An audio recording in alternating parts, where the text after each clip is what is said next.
What do you have to say about that? What do you have to say about that, Royal? Anything.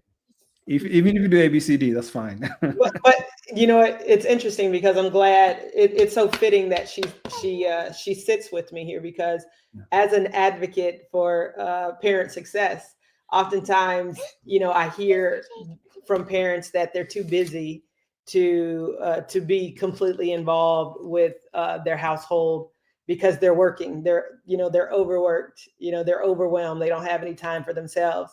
So to be able to give them a new perspective of something to be excited about, that, you know, you can be involved with your children's data literacy as well as your own data literacy. And it creates a conversation around the table that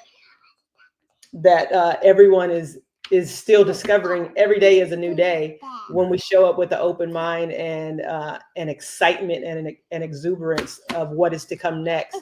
It makes for a more pleasant experience for the parent and the child, because I always say happy parents raise happy children. And if you're happy with what you're doing in your life, your children are going to be happy.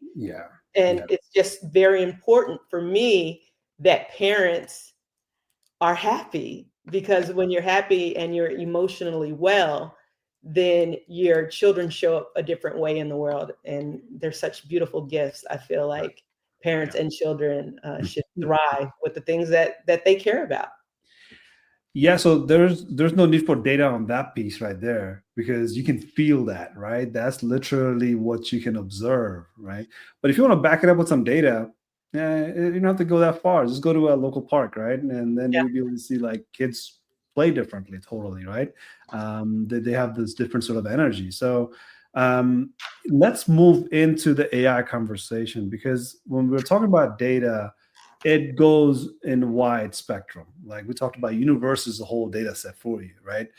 But now how do we bring it to the AI space? Because when you have enough data, you process those data to make it work for your AI. So AI use cases are tremendous. Sergio mentioned earlier that, you know, you can use AI to educate your kids. I remember being part of a group that was literally taking content that needs to be taught to a student. It fed that information to an AI, and then AI was able to read that content, create quizzes, create personalized way of learning those history, say, for example, or even mathematical concept. Gotta say this one funny though, right? Not the other day, they've been using it for years now. Using deepfake, Kim Kardashian was teaching the most complex mathematics solutions that are out there, next to Taylor Swift. So they were using Taylor Swift's voice and persona to teach kids about a complex mathematical solution. Right? So that goes back to the conversation we had about deepfake, which is that, how do you use deepfake again? Well, these are some of the use cases of deepfake actually.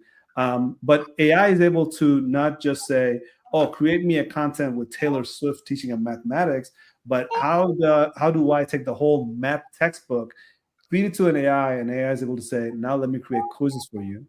Let me figure out how I'm going to test that. I'm going to quiz the kids and grade it, right?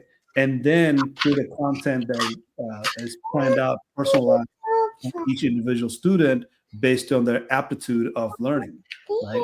So the complexity that we have seen so far, it's getting more complex, right? Because now you'll have teacher teaching it, but also Taylor Swift later at night talking about, you want to do your homework, let me help you with that, right? It's Taylor Swift's voice, it's Taylor Swift's personality. You want the ex-president of the United States, or you want a historical figure to teach you about history. That's all possible because of something called deepfake, which again, we talked about earlier. But at this point, you have lots of these AI use cases that are very positive, lots of good outcomes, but you really have to be safe, secure, and private with all those good AI use cases, right? So we're getting into the AI literacy side of things, which I think we need to understand it for our purposes, but also for the kids as well, because we're going to use AI for our jobs, but the kids are going to use AI for their education. We really need to have a good, solid platform where we can mix those two things and make good decisions about it.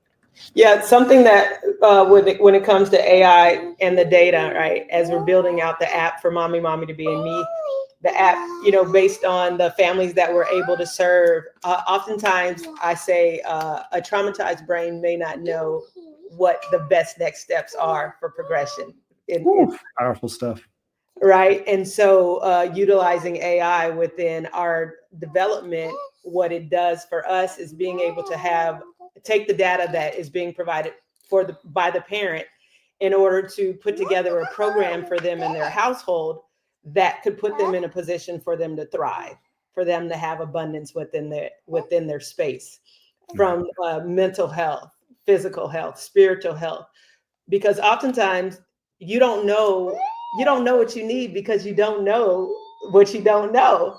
And so that in a sense, the deep fake, as you say, has been able to help us with the targeting of, okay, what do we put in place in order to help the parent that are in our system? Yeah. Yeah, the ChatGPT's power that you're seeing for the last 2 years. We know everybody uses it for different purposes, but that's literally one thing that I always tell people about ChatGPT is like, if you have to brainstorm, don't brainstorm with Asif. Brainstorm with ChatGPT. It's far more powerful than me. I can tell you my 10 years of experience over the next 100 hours, but a ChatGPT can take a few minutes to explain how to precisely get that to the way you need it to be. Right? Steve can tell you a couple of hours of story just on one single thing, but ChatGPT can walk you through step by step, brainstorming it for you, and it's able to say, if I have to see something that I'm not seeing right now, ChatGPT, can you help me find that? Right? So pros and cons, negative, positive, good and bad, SWOT analysis, business impact analysis. ChatGPT can do it far more effective than Asif can. Right? Asif is going to give you information based off of what he just ate for breakfast.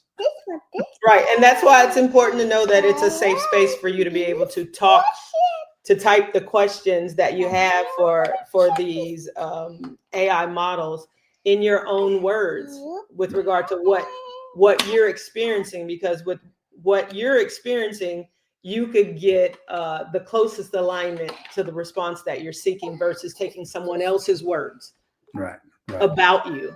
Right. And so that's why I feel like it's really important for people to really understand AI and become involved in it, because the more information that is fed to the system, the less biases they have. Because if you're not fed anything, then how do you know any different? Right. Yeah, there's garbage in and garbage out is a concept that they use in data world.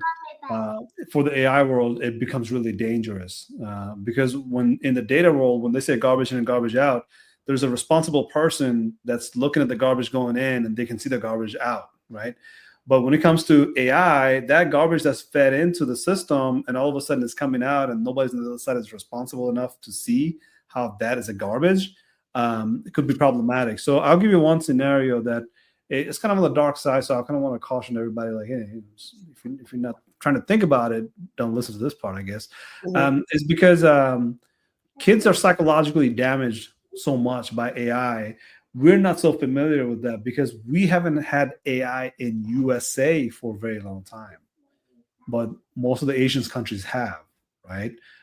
Most of the Asian countries, they've been using AI in multiple levels, right? But if you think about it, what we didn't have in US, the Asian countries went through it. So psychologically, they have been impacted by AI very early on, right? And it didn't make the AI news that much in the US because in the US, we didn't really talk about AI that much.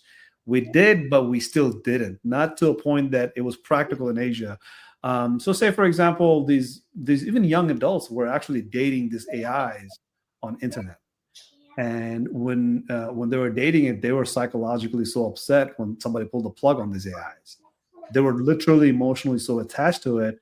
How attached? Well, let's not talk about Asia, but just recently in Florida, a kid committed suicide, right? Because he was dating Daenerys Targaryen. the character from Game of Thrones, right? So whatever that case is, like it just was so disturbing to hear about, because this happens to an adult. I'm not talking about kids at this point. These are the things that happens to an adult, where emotionally adults can get attached to an AI. And if you want to look up more of these questions, you can, because ChatGPT will give you event by event response on this.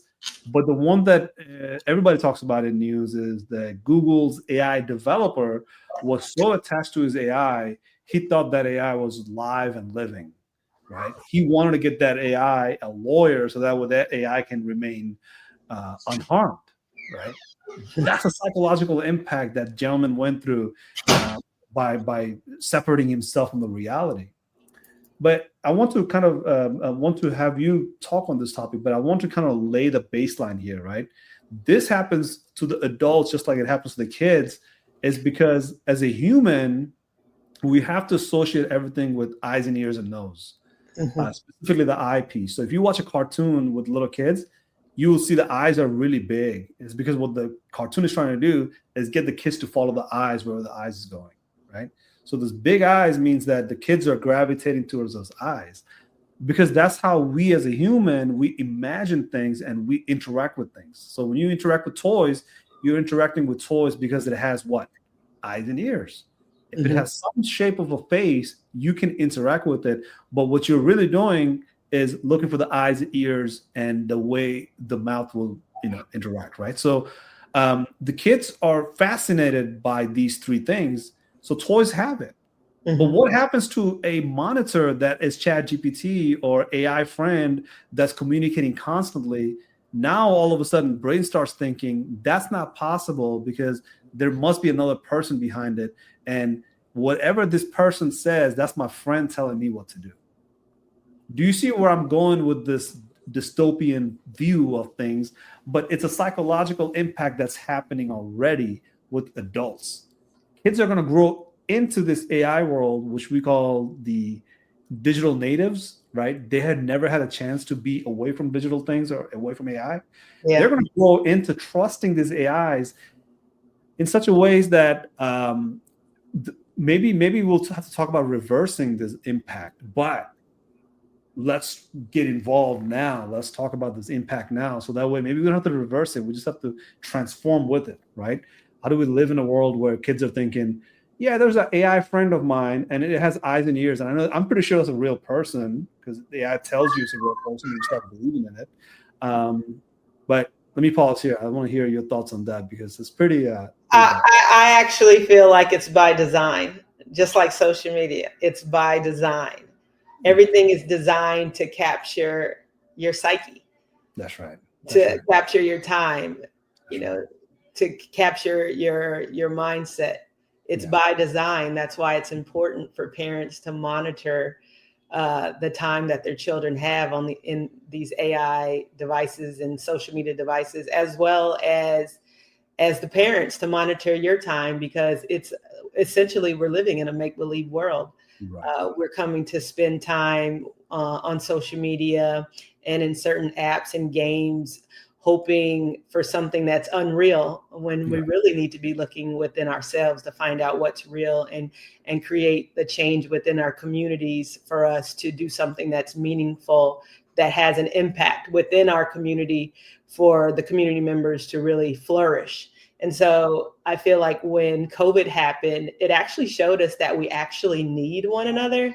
The whole point for me building, Mommy to Be in Me, is for us to be able to have a community again, to be able to go outside and have peer-to-peer interactions, so we could stand together arm in arm to share experiences, so people don't feel like we're in this world alone. Because I feel like social media and particular games and the AI robots, it creates a space for people not to interact with other individuals, and they go crazy.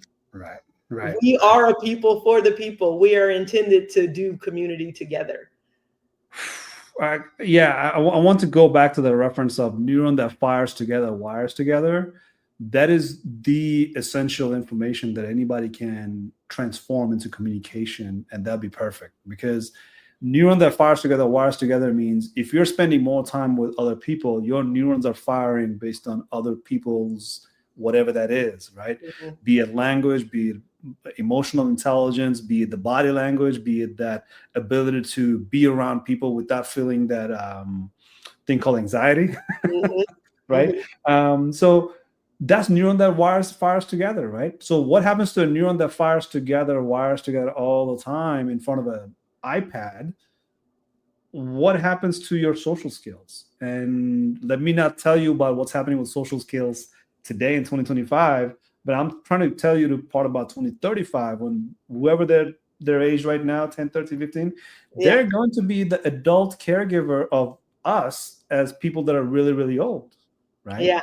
Well, I'm not going to be that old in 10 years. You know what? As I age, I get wiser and more beautiful and more useful and faster and more athletic. You know. Yeah, look at me. Like, how young do I look, right? You know, but it goes back to, you know, it's a good tool to use. Right. AI is a good tool to use. Data is a thing to be understood, and to Right. be able to use these tools that are available to us to make our communities better. We're better with us still existing as humans, because we still need one another. We simply need to utilize the tools that's being developed and enhanced to enhance our life, not to take the place of living. Yeah, it's data-driven decision making, not just for business, but data-driven decision makings for everybody, right? Mhm. Kids needs to be enabled for data-driven decision making, because if they're just consuming whatever is given to them, that's not data-driven. That's just using their data to feed them more data, right? Yeah. But still, that's not decisions that they make, right? So in the AI space, like you said earlier, it's made specifically for these kind of reasons. What they're trying to do is keep the eyeballs into the screen, right? Because longer your eyeballs are on the screen, more they can track how much they can sell to you, right? So it's nothing very negative, right? We need that. We need these information technologies. We need these screens, but you have to drive that communication with the kids using some data, right? Talk about these things about human intelligence and how does human intelligence changes based on what people are interacting with.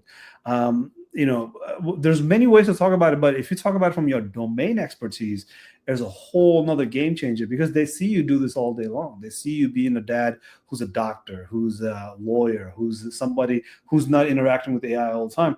But all of a sudden, you're interacting with your child through your domain expertise in AI. They can see why this conversation is coming from an authority figure, right? Because you are the domain expert who is using data. Oh man, I did that. Yeah, Yay. that's awesome. I love it. I love that. That was good. That round of Yay. applause. I Zoom does it. I didn't know this I thing love that. does. But this cracks me up. So what I was saying is that you're bringing your authority, that domain expertise that you have. Your kids look at you as the authority in that domain expertise. Now you bring AI and the data to it. Now you can communicate through your domain expertise, right? Yeah. If you want to put it on legal frame, put it on legal frame, right?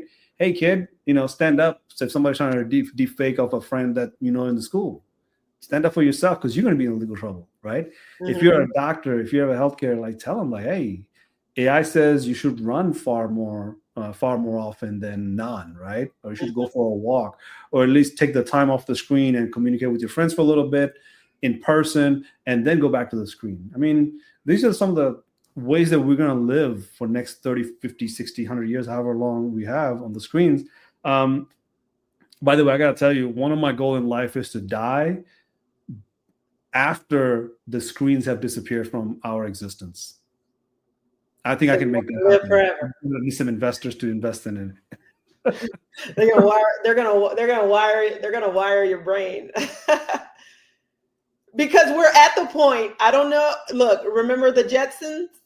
We're Yeah. at that point. We're at that point where we have sky taxis now. We're at the Well, point yeah. we have sky taxis. We have driverless vehicles. Like we are at that point. It's only going to progress.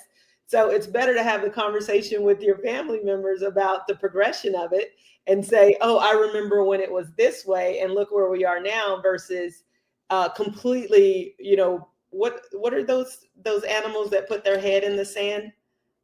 Ostrich. Ostrich. Yeah, you don't want to be an ostrich, head in the sand, tail in the air. It's just like, no, you want to be enthusiastic and curious about what's being developed, and you want to be on the forefront for you to be able to be the know, so your children can talk to you about it. That's what it's about. It's about having an open, honest conversation with your children and being that safe space for them, that no matter what is happening, they know that you're their safe space, that they can come talk to you about any and all things. For me, that's what it's about. So I think we're implying here that communication is the key. And when you communicate far often than none, you create an impression, and that impression creates a good one. So that way, when they're not on your side, they can make good decisions, right? And good decisions that leads from your ability to communicate and create impressions through those communications. So, well, let's kind of bring this all together. Why are we doing this webinar where this is Pi and AI by deeplearning.ai, which is an Andrew Ng's company, and thanks and shout out to Andrew Ng for allowing this opportunity to us in Texas, where Thanks, Andrew. Texas Pi and AI is going to hold these events, so that way through the support of Pi and AI, deeplearning.ai, Coursera's help, we're going to be able to spread the word about data literacy, spread the word of data and AI literacy. As we do more and more of these events, maybe we'll start bringing the pies over and half the pies as we speak, because we kind of want to feel good about what is it we're learning through pies, right? Absolutely, and do live events. And one of the things that I'm really excited, and with deep learning AI and Coursera, our big push at Mommy to Be and Me is for the parents to have a livable wage, right? And so we're asking corporations to partner with us, with your women's groups within your organizations that says, you know what, hey, I'm a parent. I respect parenthood. I know what you're experiencing. Take a walk with me. I'll mentor you in your data literacy walk. I'll mentor you in your AI walk, because I understand where you are, and I know the trajectory you can get on by having a career in this field.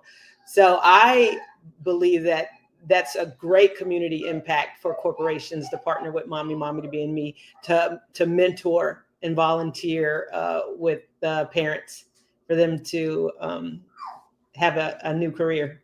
Yeah.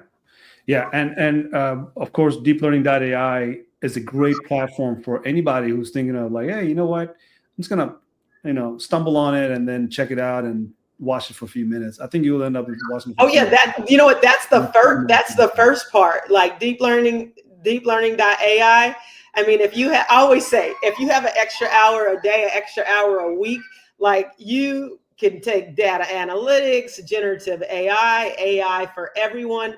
There's so many courses, and it's such a learning environment. And for me, a learning environment is a fun environment. That's an environment I can do on my own. I'm not pressured.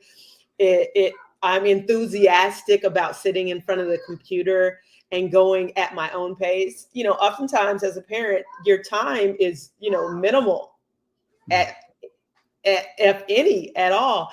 And so to be able to have this amazing platform with deeplearning.ai to be able to learn at your own pace and then get certifications. Get certifications, and you can put on your LinkedIn and say, I'm certified in X, Y, and Z. And it's just like, boom, boom, boom. I always say, we all know, if you know a parent and if you know a single parent, you know that they're going to do whatever it is that they need to do to make sure that their household is taken care of. So we're asking, hiring managers and decision makers, C-suite executives, don't overlook the parent, look to the parent. Right. They can get these promotions, and so they can really make a difference in the community. I mean, we can do it so much together. Well, we are on LinkedIn. We are going live on YouTube, and one thing I can tell you is that these efforts takes time, right? So Masako is putting in a lot of her time, and when she says that you have very little time, well, as a parent, I will say I don't have time. My time's like my kids' time. So anything that I'm doing away from my kids, it's literally me taking time away from them, right? That's the way I live life right now. It's just like, I want to dedicate as much time as possible to my kids. So that way I can see the outcome of it that, I can be happy with the decisions that I make today, the decisions that I can live with in the future.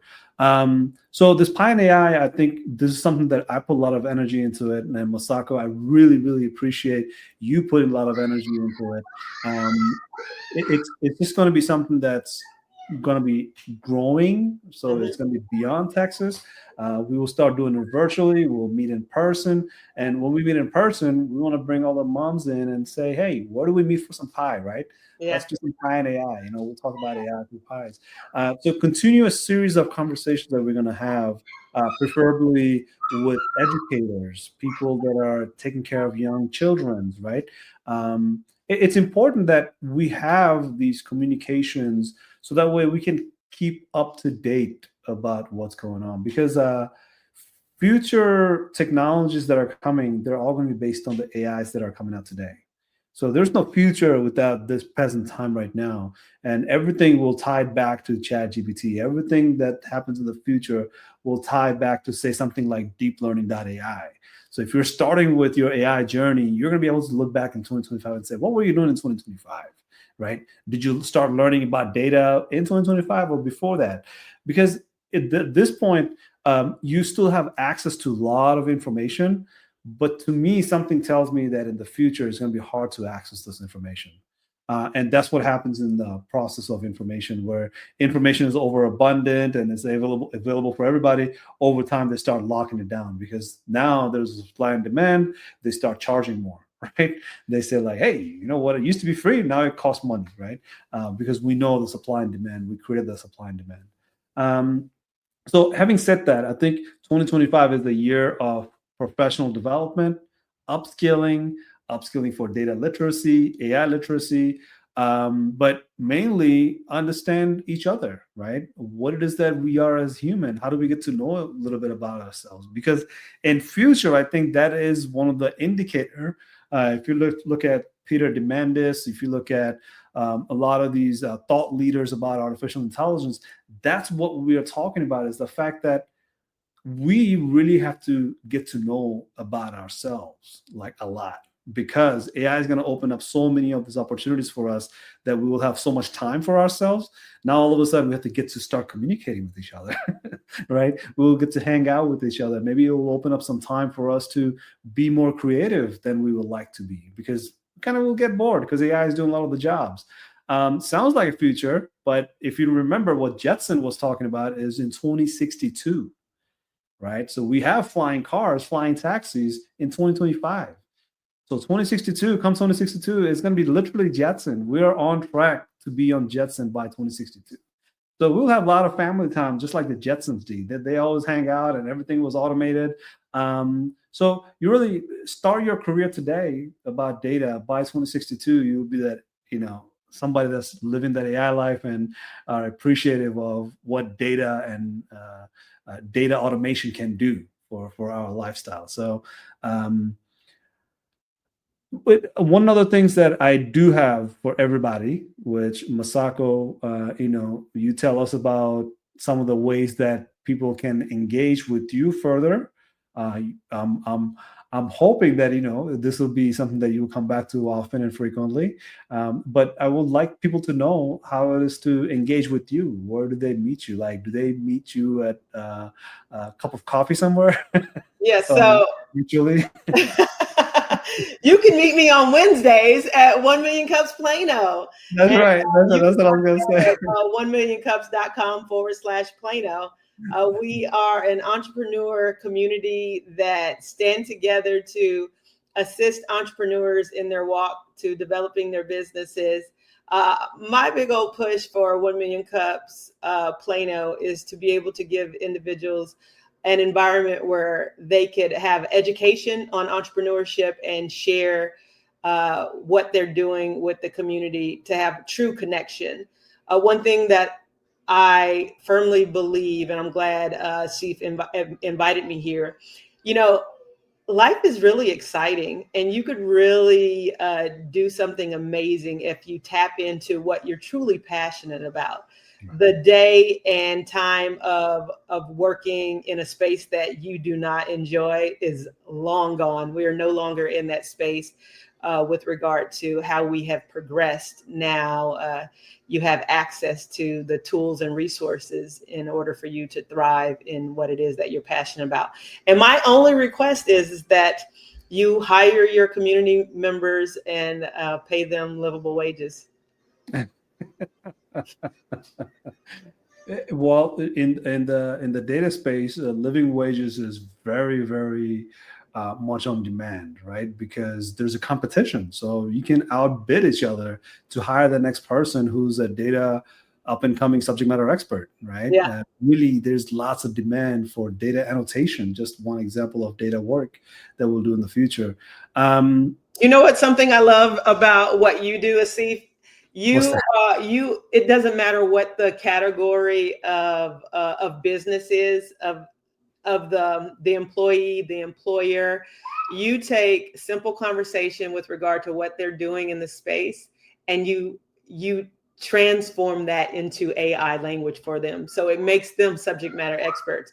And I feel like oftentimes C-suite executives, you know, there's a certain je ne sais quoi. They're like, oh, I don't need, but it's, you want to know what your analysts are delivering to you in the boardroom. You want to be able to have smart conversations around the data that's been provided for you. So I appreciate you, Asif, that you're able to transform specific in any specific category and make them subject matter experts in AI with regard to what they're already subject matter experts in. And I think that's very important. It came with a lot of practice. I'll tell you, there's been time I've been stumbled. Let's say, for example, somebody got into conversations with me about something that I didn't know about, but I had to kind of sit there and really use ChatGPT to figure out, like, what are they talking about? Because ChatGPT taught me a lot of things. But if you're able to ask the questions and you're stumbling on questions, always feel free to use ChatGPT, right? But here's one thing that I find a value in. I get to meet the domain expert where they feel comfortable. Just one-on-one, a small group of conversations. And I can turn an AI use case into something practical right away. And that came with the practice, because you kind of have to just talk about these things over and over and over, like a domain expert. Like if you're in a legal profession, you're not a lawyer because you started yesterday. You're a lawyer because you went through the process. And AI is a process nonetheless, right? AI is a process. What you see delivered to you is the technology that has AI in it. Maybe. Sometimes AI doesn't exist. They just call it AI because it sells, right? But for us, communication is the key, because I'll tell you, Masako, why I appreciate you, right? Here's the thing. When I talk to somebody, they hear me talk about AI, but they don't see the emotional intelligence behind it, right? Which I really have to practice and get that out of me. So if they don't see the emotional intelligence, they don't remember that information. But with you, I know your data subject matter expertise, and you have that emotional intelligence, and you're able to put that emotional intelligence into the room. Now they remember. Now they're curious. Now they want to form a question, because curious mind is where the question forms. When people are fearful, they're like, forget asking questions. Let's get out of here, right? Because that's our flight and fight response, right? Absolutely. Curious minds are coming up with awesome, awesome questions. And I love to be in the room with you talking about these conversations, because now people are asking questions, because now emotional intelligence meet AI, right? Yeah, and You so AI, that's you an AI, idea. I'm AI. That's something that we shall put on the calendar for very very soon to have some social emotional learning for parent and child That's with right. AI, and That's right. that's definitely something that we can do because it's needed. Yeah. Yeah. So It's we're needed. gonna have these conversations on a weekly basis. We'll Yeah, we'll take turns, but we'll just keep it to like 3 series. yeah, We'll do with mom and kid and parents and kid conversation over and over, yeah, and we would like to see more people join. Like fill up the panels here, so we all take turn in discussing our concerns and our comments and our thoughts behind it. yeah. Because if you look at it from a business lens of perspective, it doesn't cover our kids. Right. If you look at it from academic perspective, it does not cover our kids. Academia is pushing what industry needs, and industry uses what academia pushes. Kids are not involved in any of these scenarios, right? And you look at the media. Media is only going to sell what the industry needs them to sell. Yeah. Get my point? Yes. So kids really be our responsibility as parents to have these conversations around the kids, for the kids, by the kids, right? Maybe we need to put more kids on the camera, right? Yeah. Like, Oh, the royal. ask questions. It's important to get them started young also because if they're learning, like they're learning piano, they're learning languages, learning AI, it's like they're too young before I teach them. Like they have so much time before they grow and they go and they become who they're going to become. So now is the time at the young age to get the conversation going and maintain it. I have few high schoolers that I communicate with, and I would like to see them come to this show and talk about their perspective. Because in my podcast, I interviewed somebody who was in senior or junior in college. Mhm. The perspectives are totally different because there's a 20 years in age gap.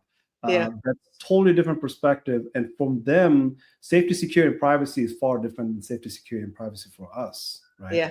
We probably don't even think about it. They actually thought about it a lot more than we have because they're thinking, who's going to be able to see this information?